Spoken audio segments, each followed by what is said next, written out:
Bienvenue dans Les Voix de la Ville, votre radio éphémère et itinérante. Bonjour, c'est Elora Michaud pour l'action Pas faite pour ça. Dans ce podcast, je reçois des hommes et des femmes en situation de handicap qui ont construit leur propre trajectoire. Donc aujourd'hui, nous avons le plaisir d'accueillir Nathalie. Bonjour Nathalie. Bonjour. Alors Nathalie, peux-tu commencer par te présenter? Alors, je suis Nathalie. J'habite dans le 49 à Angers et je suis atteinte d'une amyotrophie spinale infantile, une sorte de myopathie depuis ma naissance. Et je suis présidente d'une association qui a eu le but de faire de l'inclusion. Nathalie, est-ce que tu peux parler un petit peu de ton handicap? Alors, j'ai aucun muscle qui fonctionne. Je ne peux pas du tout bouger de la tête aux pieds. J'ai juste la langue qui fonctionne et ma tête. Sinon, j'ai mes poumons qui sont pareil atteintes. Donc, j'ai une trachéo pour m'aider à respirer. Quotidien, il faut tout me faire manger, m'habiller. Je peux conduire mon fauteuil que d'un doigt, pour l'instant. Nathalie, c'est un handicap extrêmement lourd et j'aimerais beaucoup que vous me disiez qu'est-ce que vous faites avec ce handicap? Qu'est-ce que vous arrivez à faire? Alors, au niveau euh, moteur, je peux rien faire, mais je fais plein de choses. Malgré tout, du coup, j'ai pas mal d'amis dont je sors comme n'importe qui. Voilà, je vais faire les boutiques, je vais faire les bars avec mes amis, avec mon conjoint. Je fais des voyages. Rien ne m'arrête. J'ai fait du parapente. J'ai fait le Mont Saint-Michel. J'ai envie de dire, comme je suis bien entourée, il y a les obstacles que j'ai, je les détourne autrement. Et je les fais autrement. Mais je fais plein de choses. Et aussi, aujourd'hui, je fais énormément de témoignages et auprès des soignants pour faire changer le regard du handicap.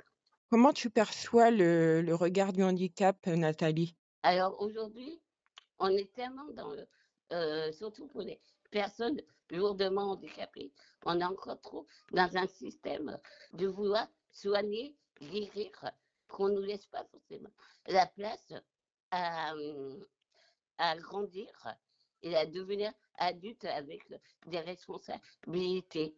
On a du mal aujourd'hui.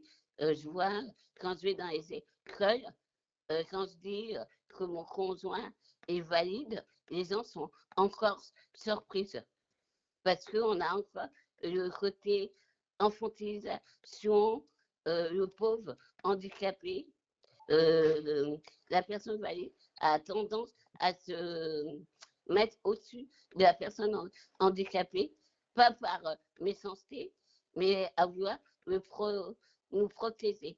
Et en nous protégeant, on nous empêche l'émancipation. Nathalie, qu'est-ce que tu attends comme changement, sur le regard du handicap? Aujourd'hui, j'aimerais juste qu'on nous voit avant d'être nous voir handicap, qu'on nous voit des femmes, hommes, enfants, avant de voir la maladie, le handicap, qu'on arrête d'être triste pour nous, parce qu'il a quand même les gens, quand ils nous voient, ils sont tristes. Pour nous, ils se sentent coupables, ils ont ils ont des peurs et ils aimeraient que ça s'arrête, car malgré ma maladie, je suis heureuse de vivre et je pense que je peux apporter à la société comme n'importe quel citoyen. Nathalie, est-ce que tu peux nous parler de l'association En Dynamique? Notre association a été créée en 2015. Le but est faire de l'inclusion alors en faisant des sorties. Ça veut dire qu'on organise 3 sorties par an. Et dans ces sorties, on ne demande pas si la personne elle est handicapée ou pas. Tout le monde peut s'inscrire et on adapte la sortie que ça soit aussi bien un handicap comme moi mais aussi bien pour une personne autiste, pour une personne malentendante. Et dans toutes nos sorties, on essaie de créer des personnes valides qui ne connaissent pas le milieu du handicap. Donc, on a fait une fois avec les scouts de France. Une fois, on a fait avec des étudiants en fac de, je ne sais plus a été quoi, la fac de psy, voilà. Une autre fois, on a fait avec une, euh, une, une assurance des, euh, des salariés de l'assurance Axel et on essaie afin de faire tomber les tabous du handicap, qu'on peut, malgré notre différence, on peut faire les mêmes choses, aussi bien visiter un musée, aussi bien faire un bowling, aussi bien faire du parapente, parce qu'on a fait une sortie parapente, et quelle que soit la maladie, on peut s'amuser avec les personnes valides. C'est une très belle initiative, Nathalie. As-tu des projets pour l'avenir?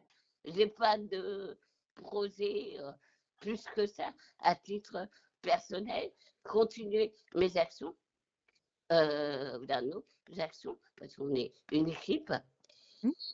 de débattre encore aussi, aller plus vers les hommes politiques, parce que si on doit changer, c'est aussi, faut qu'on fasse changer le regard auprès des hommes politiques, car c'est eux qui ont notre avenir dans notre main. Bien sûr. Si tant que les hommes politiques ne prennent pas conscience de notre vie sur le terrain, ça ne pourra pas forcément changer le regard auprès du public non concerné. Nathalie, est-ce que tu as une petite chose que tu souhaiterais ajouter? Et est-ce que tu aurais un conseil à donner à toutes les personnes qui écouteront ton podcast? Alors déjà aux personnes handicapées, quel qu'il soit le handicap, j'ai envie de dire, si vous avez des rêves, même si tout le monde dit que c'est pas possible, il faut essayer de les réaliser.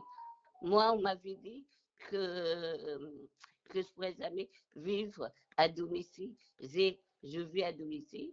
On m'avait dit enfant que j'aurais jamais de conjoint. J'ai un conjoint. On m'avait dit que j'apprendrais pas à lire et tout ça. J'ai réussi à lire. Donc, voilà. Quoi qu'il arrive, je pense même si on nous dit que c'est pas possible, si dans notre si nous, on le veut vraiment, il faut se battre pour les obtenir et il faut compter que sur soi pour réussir. Je te comprends tellement bien, Nathalie, parce que c'est vraiment le but de ce podcast. Avant de conclure, Nathalie, est-ce qu'il y a un autre petit mot que tu souhaiterais nous partager?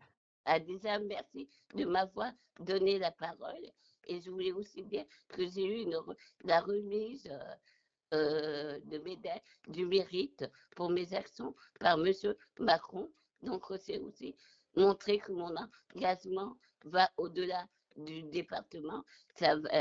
Mon engagement a été aussi vu au niveau national. Félicitations, Nathalie, et merci beaucoup encore pour ce beau témoignage. Merci à toi de m'avoir donné la parole. Merci d'avoir écouté Nathalie. C'est Elora Michaud pour l'action Pas faite pour ça. C'était Les Voix de la Ville, votre radio éphémère et itinérante.